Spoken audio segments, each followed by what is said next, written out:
Bonjour à toutes et à tous, bienvenue chez Cryptologique. J'espère que tout le monde va bien dans cette petite émission aujourd'hui. Alors, on est en live en effet. C'est une toute première, hein, c'est un test sur lequel on va vous partager l'actualité de la crypto-monnaie. On va faire un suivi ensemble sur tout ce qui est en train de se passer dans le milieu de la crypto-monnaie. On vous partage également tout ce qu'on est en train de faire en interne chez Cryptologique. En général, ça va durer entre 15 à 25 minutes. On va voir un tout petit peu toutes les choses qu'on a à vous partager. Et puis comme ça, on va directement pouvoir attaquer au vif du sujet pour plusieurs news avec toute la situation qu'on est en train de vivre ces dernières semaines, ces derniers mois. Dans le milieu de la crypto-monnaie, c'est plutôt assez intense. Et puis, on a déjà quelques petits articles déjà à vous partager sur notre propre site internet de cryptologique.fr sur lequel on vous partage tous les jours des articles différents sur l'actualité et bien plus encore.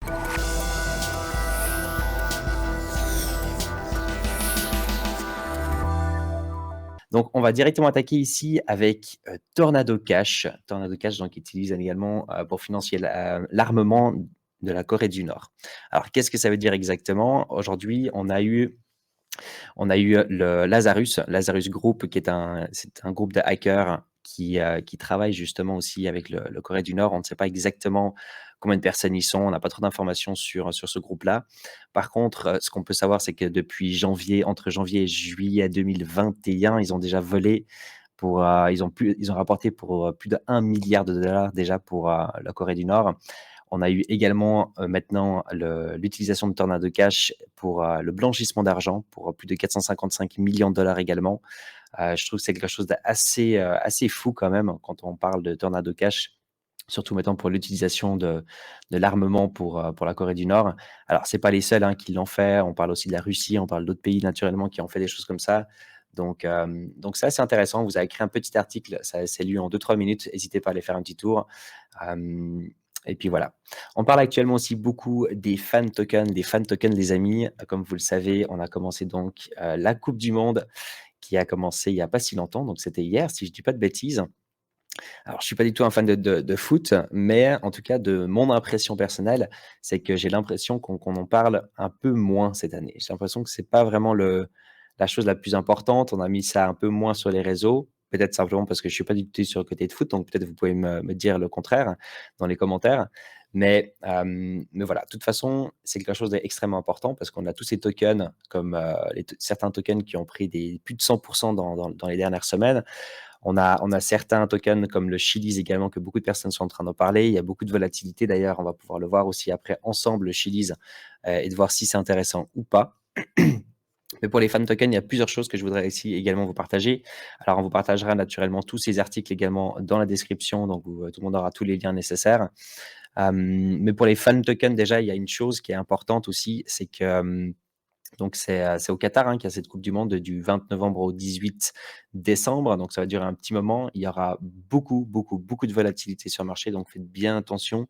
Si vous ne connaissez pas trop le milieu de la crypto-monnaie, faites attention à pas investir les yeux fermés sur ces tokens comme ici, on a le POR, donc celui du Portugal. On a également ici le BFT, c'est le fan token du Brésil. Donc on a eu plus de 126% sur celui du Portugal, on a eu 139% en 9 jours sur celui du Brésil. C'est des choses naturellement qui sont extrêmement volatiles. Il faut également savoir que ces crypto-monnaies-là ne sont pas spécialement disponibles sur la majorité des plateformes d'échange comme Binance ou d'autres grosses plateformes. Donc, il y a également peu de liquidité. Donc, si vous participez à ces tokens, vous pouvez naturellement toujours participer en tant que fan. Ça, c'est quand même l'objectif de ces tokens-là. C'est de pouvoir donner un petit peu un lien entre les supporters et puis directement l'équipe. Vous allez pouvoir voter sur certaines choses. Vous n'allez pas spécialement pouvoir voter de qui va venir sur le terrain, des choses comme ça. Mais il y aura d'autres sortes de votations que vous allez pouvoir participer. Et puis vous allez au moins avoir l'impression que vous avez quand même un certain mot à dire en tant que fan. Donc c'est plutôt cool. Il y a, je pense, je pense qu'il y a clairement un avenir aussi pour les fan tokens, mais c'est quelque chose qu'il va falloir voir sur le plus long terme. C'est très très jeune, donc il faudra bien faire attention. Sur les fan tokens, on a Binance également qui nous partage ici. Donc, l'équipe Binance France invite la communauté française pour un tournoi de foot. Donc, c'est quelque chose que vous pouvez vous inscrire. C'est 55, c'est à Paris le 25 novembre à partir de 18h. Donc, si vous voulez, vous pouvez participer aussi. N'hésitez pas, vous allez sûrement trouver d'ailleurs plein de ces articles également sur Twitter. Puis, de toute façon, vous allez aussi avoir directement les liens. Alors, on a beaucoup parlé de FTX, les amis, ces derniers temps. C'est vrai qu'on n'en a pas encore du tout encore fini. FTX actuellement, donc le hack de FTX, le voleur revend ses Ether contre du Bitcoin, contre du REN Bitcoin pour être précis. Donc, on a eu un hack qui est de plus de 400 millions de dollars. On parle même de 600 millions de dollars, si je ne dis pas de bêtises. Et puis, on a eu ce week-end, c'était donc hier, on a eu une chute d'à peu près 5% sur l'Ether. Tout simplement parce qu'en fait, ces Ethers ont été changés contre du REN Bitcoin. Le REN Bitcoin, c'est comme du wrapped Bitcoin, c'est sur la blockchain d'Ethereum. Et donc, ils ont été changés ce dimanche-là. Et donc, on a eu une belle chute sur l'Ether. Ça peut faire peur quand même durant ces moments-là. Donc, c'est vrai que des fois, on se pose la question, comment ça se fait que l'Ether, il a eu une chute, pas spécialement le Bitcoin, toutes ces choses. Et ben là, on voit qu'uniquement une seule news peut faire un impact sur le prix de l'Ether. Et donc, il faut bien être conscient aussi que par la suite, c'est des choses qui peuvent toujours aussi arriver. Maintenant, il y a plusieurs questions qu'on peut toujours se poser, hein. C'est pourquoi est-ce que déjà cette personne a changé ses Ethers contre du REN Bitcoin? Quel est un petit peu son objectif? Est-ce qu'il aimerait pouvoir blanchir son argent sur Tornado Cash? Est-ce que l'objectif, c'est pourquoi aussi est-ce qu'il a utilisé le REN Bitcoin et pas autre chose? C'est un petit peu ces questions-là qu'on peut un tout petit peu se poser aujourd'hui, que j'ai peut-être pas directement les réponses. En tout cas, c'est assez intéressant comme news et puis on voit, voilà, que ça peut vraiment avoir des gros impacts. Sur le Google Trends, je voulais aussi vous montrer parce qu'on parle tout le temps d'FTX et cetera. Donc on peut voir dans les derniers 90 jours comme quoi de FTX était plutôt plat, si on reprend pour uniquement la France sur Google Trends et puis on voit que depuis toutes les news, bah, qu'est-ce qui s'est passé? On a une augmentation des recherches sur Google qui est juste incroyable sur FTX, mais qu'on est en train de diminuer depuis maintenant le 14-15 novembre et donc le côté du FUD a un impact énorme toujours sur le marché. Que ce soit maintenant du côté de FTX, que ce soit maintenant du côté de Bitcoin, on voit que ces news-là, avec ce qui s'est passé avec FTX, ça a eu un impact dans le monde entier, clairement. Et donc, Bitcoin, c'était exactement la même chose pour les mêmes dates. Eh ben, beaucoup plus de personnes commencent à rechercher des choses sur Bitcoin, tout simplement parce qu'il y a des news assez incroyables. Toutes les plus grandes plateformes du monde commencent à parler aussi de cette opportunité pour pouvoir, des fois même, casser le milieu de la crypto-monnaie comme ici Joe Biden. Donc Joe Biden, on a ici Goku qui nous a mis un petit article. Joe Biden demande la mise en place d'une régulation mondiale concernant le Bitcoin. Donc l'effondrement des FTX et de sa société sœur, Alameda Research, pourrait menacer d'engloutir le marché au-delà de la crypto. Donc, de toute façon, Joe Biden, c'est pas spécialement la personne qui connaît extrêmement bien la crypto-monnaie, mais c'est à lui de prendre peut-être la parole. On a les sources ici également. C'est quelque chose d'assez intéressant, je trouve. Je me demande qu'est-ce qu'ils vont pouvoir faire, mais ce qui s'est passé avec FTX, ils vont de toute façon pouvoir prendre ça dans leur propre avantage pour pouvoir parler de mal du Bitcoin et parler mal des crypto-monnaies, même que le Bitcoin n'a rien à voir directement là-dedans. Mais c'est des choses qui vont naturellement utiliser contre nous, contre les personnes qui sont dans ces écosystèmes sur les semaines à venir et peut-être même encore les mois à venir. Donc, pour ces raisons-là, c'est sûr qu'avec FTX, on peut de toute façon s'attendre à un marché qui est complètement différent, en tout cas dans les mois à venir. Il faudra bien faire attention. C'est quelque chose qui a eu un impact énorme et puis on va encore en parler pendant encore un bon bout de temps. On a également ici, donc c'est lié à FTX, hein, donc on a le Genesis qui a également suspendu les retraits. Et ça, c'est un gros problème. C'est les Winklevoss aussi qui sont derrière, pour ceux qui les connaissent. Qui sont derrière un petit peu tout ça. Donc, en gros, ici, la branche de prêt de la société de courtage en crypto-monnaie Genesis suspend les rachats et les nouveaux montages de prêts alors qu'elle a fait face à une vague de retrait suite à la chute de FTX. Dans un communiqué sur Twitter, Genesis affirme que les demandes de retrait anormales ont dépassé sa liquidité actuelle. Et ça, c'est exactement en fait ce qu'on peut encore s'attendre dans les semaines et les mois à venir pour d'autres plateformes d'échange centralisées. On en parle déjà maintenant beaucoup, mais prenez de la précaution, s'il vous plaît, les amis. Si vous avez de l'argent sur des plateformes d'échange centralisées et puis que cet argent est extrêmement important pour vous et puis que ça va avoir un impact sur votre vie, il n'y a aucune raison de ne pas sécuriser vos crypto-monnaies. Et c'est exactement ce qui est en train de se passer sur la majorité des plateformes. C'est que les gens, ils participent tout simplement à ce FUD. Ils veulent sécuriser leur crypto-monnaie. Donc, ils envoient leur crypto-monnaie sur un hot wallet, un cold wallet, naturellement toujours non custodial. Le fait que vous ayez accès à vos propres clés privées et que vous pouvez sécuriser vos crypto-monnaies. Ça, c'est vraiment la chose la plus importante en tout cas. Donc, on en voit maintenant encore ce week-end, encore des news avec Genesis malheureusement. Eh ben, je pense que c'est pas du tout la fin. Soyez conscients qu'il y a, voilà, il y a la possibilité d'avoir bien plus de plateformes encore. Pour ceux qui veulent suivre toutes les infos sur FTX. Je conseille ici sur Coin Academy. Ils ont fait un article sur lequel ils font un update constamment. Donc, vous pouvez voir que là, la dernière modification a été effectuée aujourd'hui même à 3 heures du matin. Et donc, du moment qu'ils ont des news, ils vont la mettre à jour sur ce gros article. Donc, c'est un article, si vous allez tout lire, ça vous prend un petit peu plus d'une heure, si je ne dis pas de bêtises. Par contre, vous avez toutes les infos du moment qu'il y a quelque chose d'important qu'il faut rajouter, ils vont le faire directement sur cet article. Donc, je vous conseille pour ceux qui sont vraiment intéressés, de bien suivre là-dessus. On va parler un tout petit peu aussi de l'histoire de l'argent. Alors, ça, c'est pour le côté macroéconomie. Ce sera Tintin. Tintin, c'est la personne qui s'occupe de tout ça. On parle beaucoup d'inflation, on parle de la macroéconomie, les corrélations que ça peut avoir également avec l'analyse du Bitcoin. Et donc, on essaie vraiment de vous apporter un tout petit peu plus d'éducation déjà sur l'histoire monétaire. C'est quelque chose d'extrêmement important. Et donc, on reprend vraiment les bases. Donc ici, Tintin va vous partager des articles. Ce sera tous les dimanches sur Cryptologique.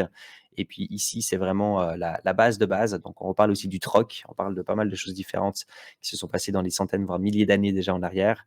Et donc, pour vraiment essayer de comprendre, en effet, comment ça s'est passé au tout début et puis où est-ce qu'on en est aujourd'hui.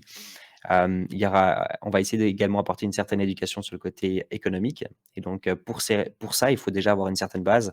Donc, on va vous partager tous les articles nécessaires. Mais ce sera une fois par semaine, le dimanche, sur Cryptologique. Donc, je vous conseille aussi d'aller faire un petit tour si ça vous intéresse. Même que je sais que ce n'est pas quelque chose qui intéresse la majorité des gens. Pour ces petits concepts qu'on est en train de mettre en place, sur lesquels on va vous faire des petits crypto-cafés, on parle un petit peu d'actualité, on vous met un petit peu en avant des choses qui sont intéressantes à voir. On va partager ça tous les jours sur YouTube au cas où, dès aujourd'hui à partir de 11h30 sur YouTube. Donc tous les jours à 11h30, cette vidéo-là sera sur YouTube. Et c'est pourquoi je vous le dis aussi, c'est non seulement déjà pour la communauté de YouTube, mais c'est aussi parce qu'on regarde, à la fin, on va regarder un tout petit peu aussi l'analyse du Bitcoin et d'autres crypto-monnaies ensemble. Donc en général, on va voir le Bitcoin et 3 autres. On peut aussi des fois en voir un petit peu plus. Mais l'objectif, c'est de pouvoir écouter la communauté et de savoir ce que la communauté veut comme analyse sur ces crypto-monnaies-là, donc surtout sur les altcoins. Pour aujourd'hui, je vous ai choisi Chiliz, GMX et puis le Trust Wallet, tout simplement parce que c'est des crypto-monnaies qui sont un petit peu sur la hype et je pense qu'il y a beaucoup de demandes. Mais si vous aimeriez avoir vos crypto-monnaies sur les prochaines analyses dès demain, moi, je regarde cette vidéo-là le soir, tard ou tôt le matin. Je regarde du coup les commentaires et c'est les crypto-monnaies qui sont le plus demandées dans les commentaires. Je vais prendre ces 3 crypto-monnaies-là pour la vidéo prochaine, du lendemain. Donc, n'hésitez pas à faire un petit tour sur notre YouTube et naturellement de vous abonner, de mettre des petits likes sur les vidéos, ça aide énormément. Et puis, la même chose pour Twitter, les amis. N'hésitez surtout pas. On a encore ici 2-3 petites informations. On a ici, c'est assez rigolo, I wish I could post a complete clip.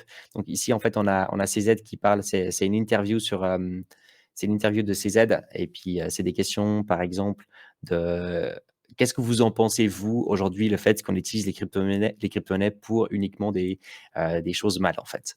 Donc c'est assez drôle la manière que ces questions-là, souvent, elles sont posées, hein, et c'est normal quelque part. Soit c'est un manque de connaissances, soit c'est simplement pour avoir l'avis de CZ sur ces questions-là. Mais quand on pose des questions qui sont, de mon point de vue en tout cas, pas spécialement pertinentes, parce que c'est exactement la même chose qui se passe aujourd'hui dans les banques, c'est la même chose qui se passe dans les gouvernements ou dans tout nouveau business dans le milieu. Il y aura toujours des gens qui vont essayer d'utiliser un certain système pour le mal. Ça, c'est normal. Que ce soit maintenant des scammers, que ce soit il y a des hackers ou tout ça, c'est tout à fait normal. Et puis elle a aussi parlé un tout petit peu de Binance en rapport avec la Chine, le lien que lui il a avec Binance et la Chine, parce que lui il est canadien depuis plus de 33 ans, c'est Z. Il habite en tout cas au Canada, pardon. Et puis voilà. Donc ils ont posé quelques petites questions là-dessus. Je vous partagerai aussi le nécessaire. C'est assez rigolo à voir. On a également donc pour ce soir, les amis, tous les lundis, mardis, mercredis soirs, nous sommes en live sur Twitch avec des concepts complètement différents. Les lundis, donc ce sera pour ce soir, c'est le live communautaire. Donc l'objectif de ces lundis soirs, c'est de pouvoir discuter avec la communauté. Tout le monde peut rejoindre en plein live. Ils peuvent venir discuter avec nous, mais ils peuvent également venir discuter et poser des questions à nos invités. L'objectif, c'est de pouvoir avoir plusieurs personnes de l'équipe qui viennent discuter aussi avec nous durant le live communautaire. Mais on a de temps en temps aussi des invités qui viennent présenter un petit projet ou tout simplement discuter avec nous, que ce soit maintenant de la crypto-monnaie ou d'autres choses. Et donc voilà, le but, c'est vraiment de passer simplement un bon moment. Mais pour ce lundi soir, à 21h, on va recevoir Doc Marmotte, pour tous ceux qui le connaissent. Pour ceux qui ne le connaissent pas, je vous conseille d'aller voir un tout petit peu son taf. Il parle pas mal maintenant, d'ailleurs un petit peu plus maintenant sur le DeFi, mais surtout sur le côté fonda et la décentralisation en général. Et donc, Doc Marmot va nous présenter son propre projet qui s'appelle le Marmotoshi. Marmotoshi qui sera un projet NFT avec 777 NFT. Et puis, bah, si vous voulez avoir un petit peu plus d'informations, ce sera ce soir à 21h. Ça va être super intéressant. Et puis, de la part de Doc Marmot, il va avoir un giveaway, un free mint d'NFT le jour que ça va sortir. Et puis, je crois qu'il y a une valorisation de l'NFT entre 70 à 100 dollars, si je ne dis pas de bêtises. Ça doit être à peu près autour de ces prix-là, normalement, pour pouvoir le mint. Donc, je vous dis à ce soir pour les motiver. Il y a également le light paper ici. C'est un light paper qui va vous prendre maximum 5 minutes pour le lire. C'est très intéressant. Vous aurez toutes les informations nécessaires pour le côté Marmotoshi. Et donc voilà, n'hésitez pas à aller faire un petit tour aussi. Pour vous donner le concept dans les grandes lignes, en gros, toutes les personnes qui vont avoir un NFT, les fonds qui vont être générés par la levée de fonds, en tout cas de la vente des NFT, sera du coup mis dans le DeFi. Et tout l'argent qui va être gagné dans le DeFi sera converti en Bitcoin.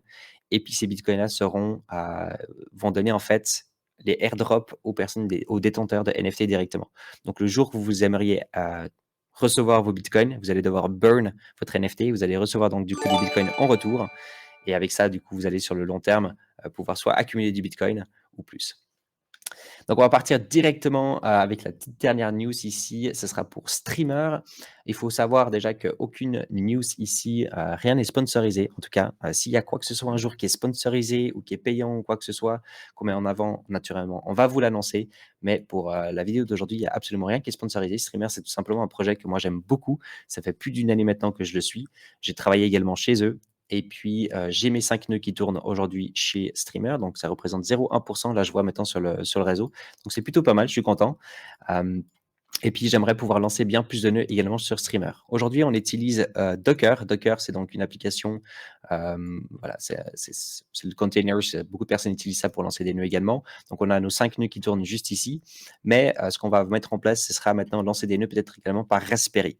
Donc, on aimerait lancer plusieurs dizaines peut-être de nœuds également sur Streamer.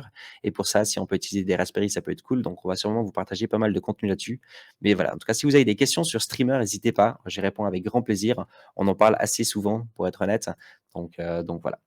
On va partir maintenant sur l'analyse du Bitcoin. Très rapide, les amis. Déjà, pour commencer, un big up à ZS Trader qui nous avait fait des analyses au quotidien pour la communauté. Donc, en interne, alors, je vais vous repartager l'information exacte de comment ça va se passer. Mais on a ZS Trader, la personne qui nous fait les analyses techniques en interne et qui nous vient également tous les mardis soirs sur Twitch pour faire l'analyse du Bitcoin et d'autres crypto-monnaies. Nous fait de lundi au vendredi également l'analyse du Bitcoin au quotidien, en tout cas quand c'est nécessaire. Et donc ça sera partagé en interne sur notre Discord, sûrement avec la communauté. Donc si vous aimeriez avoir une analyse un petit peu plus poussée qui dure entre 3 à 5 minutes sur le Bitcoin, n'hésitez surtout pas à participer sur le Discord. Vous allez sûrement avoir les vidéos par là-bas. Mais en attendant, moi, ce que je vais faire ici avec vous, ce sera regarder un petit peu les supports, les résistances. On va regarder un petit peu le VPVR. Et puis, si on a des zones de liquidité, les zones de range, qu'est-ce qui est en train de se passer un tout petit peu sur ces cryptos. Donc, pour le Bitcoin, aujourd'hui, on a notre zone de range, hein, donc la zone où il y a eu plus d'accumulation. C'était entre 16 444 dollars jusqu'à 16 900 dollars. C'était la zone la plus recherchée. Donc, il y a forte chance qu'on peut aller rechercher cette zone-là. Mais avant cette zone-là, il faut bien savoir qu'on a également ce support. On est dans une tendance baissière qui est extrêmement forte depuis déjà maintenant le 5 novembre. Et ça, il faut aussi être conscient avec les news et avec tout ce qui est en train de se passer, d'avoir des personnes qui doivent vendre des bitcoins, qui doivent vendre des ethers, qui doivent vendre des crypto-monnaies sur le marché pour pouvoir survivre ce bear market. C'est tout à fait encore possible. Donc, de toute façon, on va toujours avoir une certaine pression baissière également avec la vente sur le court terme encore. Et donc, on a un support à 15 500 dollars environ, qui va être extrêmement importante de mon point de vue. Donc, c'est les premières zones que moi, je vois bien qu'on pourrait aller rechercher. Et puis après, on a une petite zone de liquidité à court terme. Donc, ça ne m'étonnerait même pas qu'on vienne rechercher une mèche dans cette zone-là, en tout cas à court terme, dans les prochains jours à venir. Ou voir peut-être même encore aujourd'hui, surtout avec la baisse qu'on a eue du coup entre hier et puis aujourd'hui. Et donc, il faudra bien faire attention. La zone la plus importante, si on revient rechercher des zones, eh ben, il faudra s'attendre à revenir chercher dans cette zone de range qu'on est juste ici. Et puis, le haut de ce range, on est toujours à 18 229 dollars. Tant qu'on est en dessous de ce point-là, eh ben, on va tout simplement créer un gros range. Donc, du coup, pas trop d'inquiétude. Pour l'instant, on a le temps sur le Bitcoin, rien de mode FOMO. On va parler également ici du Chiliz. Le Chiliz, c'est en zone de range, mais sur lequel on revient constamment chercher cette liquidité vers le haut et on revient chercher la liquidité vers le bas. Donc on a ces points qui sont juste ici, enfin les points déjà ici, les points hauts, ces points-là, et on revient constamment rechercher la liquidité vers le haut et vers le bas. Donc c'est un range qui est extrêmement compliqué en fait à trader. C'est des ranges qui sont compliqués à faire du swing trader aussi, parce que du coup tous les stop loss, on revient les rechercher constamment malheureusement. Donc maintenant d'avoir un Chiliz qui revienne rechercher ses points bas, quitte à aller rechercher un tout petit peu plus bas pour de nouveau un petit peu plus de liquidité, c'est tout à fait probable, et d'aller rechercher en effet le haut de ces lignes de ces trend lines, c'est également tout à fait probable. Donc il faut bien faire attention, surtout maintenant avec les fan tokens, avec tout ce qui est en train de se passer avec la Coupe du Monde. La seule chose que maintenant que vous pouvez faire, c'est vraiment bien suivre ce qui est en train de se passer en interne chez Chiliz, pour avoir un petit peu plus d'informations. Mais en tout cas, la volatilité et puis la manipulation de ce marché, elle va être présente pendant les prochaines semaines. Donc faites bien attention avec le Chiliz. On a le GMX qui a eu de nouveau une très très belle hausse également à ces derniers jours, sur lequel finalement la news de FTX était plutôt positif pour GMX. GMX qui est donc une plateforme sur laquelle vous allez pouvoir également participer avec les fees, vous allez pouvoir mettre votre propre liquidité aussi dessus, vous allez pouvoir gagner un petit peu aussi d'argent. La première zone de volume qui va commencer à nous intéresser aujourd'hui sur GMX, ce sera la zone des 37,76 $ et 38,28 $. On a également un certain support ici avec tout le bas du range, en tout cas avec le volume du VPVR comme on peut le voir, qui va commencer à nous intéresser si on veut absolument rentrer dans le GMX. De mon point de vue, on a plutôt une zone de liquidité qui m'intéresse bien plus que rien que ce support-là, qui est de 35,61 $ et 36,15 $. Tout simplement, avec toutes les mèches qu'on voit, eh ben, ça ne m'étonne pas du tout qu'on revienne chercher un tout petit peu de la liquidité vers le bas. Et donc, moi, personnellement, ce serait la première zone qui m'intéresserait si je voudrais rentrer sur le GMX, pas avant ça. Et pour finir, on va également regarder le TWT, c'est le Trust Wallet. Celle-ci, il y a eu énormément de FOMO également dessus, tout simplement, avec tout ce qui s'est passé de nouveau avec les rumeurs avec tout ce qui s'est passé, pardon, de FTX. Donc, ce qu'on peut voir ici sur Trust Wallet, c'est qu'on a eu une hausse d'à peu près 166%, un petit peu plus, pardon, en quelques jours. Et quelque part, c'est un petit peu normal, hein. C'est sûr qu'avec toutes ces news, avec tout ce qui est en train de se passer, et ben, les gens, ils vont tout simplement, en tant qu'investisseurs, poser leur argent, ou est-ce qu'ils ont l'impression que les gens vont partir. Et donc Trust Wallet a été aussi beaucoup mis en avant grâce à Binance, et donc du coup, beaucoup de FOMO sur le token. Et donc maintenant, il faudra voir sur le court terme qu'est-ce qui va réellement se passer. Ici, pour le Trust Wallet, on a un support à 1,65 $ environ. Ce sera la première zone qui va commencer à nous intéresser, et je vois bien justement une zone de volume s'accumuler, en tout cas vers ces prix-là. Donc, ce seraient les prochaines zones que je vois bien rechercher, qu'on peut commencer à se repositionner. Mais on a des zones de liquidité qui sont encore bien plus basses. Les premières zones de liquidité qui vont être autour des 1,40 $, qui vont vraiment être bien plus intéressantes. Mais l'objectif, ce serait de pouvoir aller rechercher du coup une certaine stabilité autour de ces prix-là, rechercher une zone de liquidité pour revenir chercher une zone, pour voir si on arrive à atteindre de nouveau sur le plus long terme, et garder en tout cas un prix autour des 1,60 $, 1,65 $. Donc voilà, ça ce sera tout pour aujourd'hui, pour les analyses ensemble sur l'actualité et les 4 crypto-monnaies qu'on a pu voir ensemble.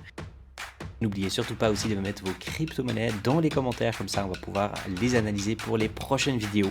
Sur ce, messieurs, mesdames, je vous souhaite une excellente journée et puis à tout bientôt. Bye bye tout le monde.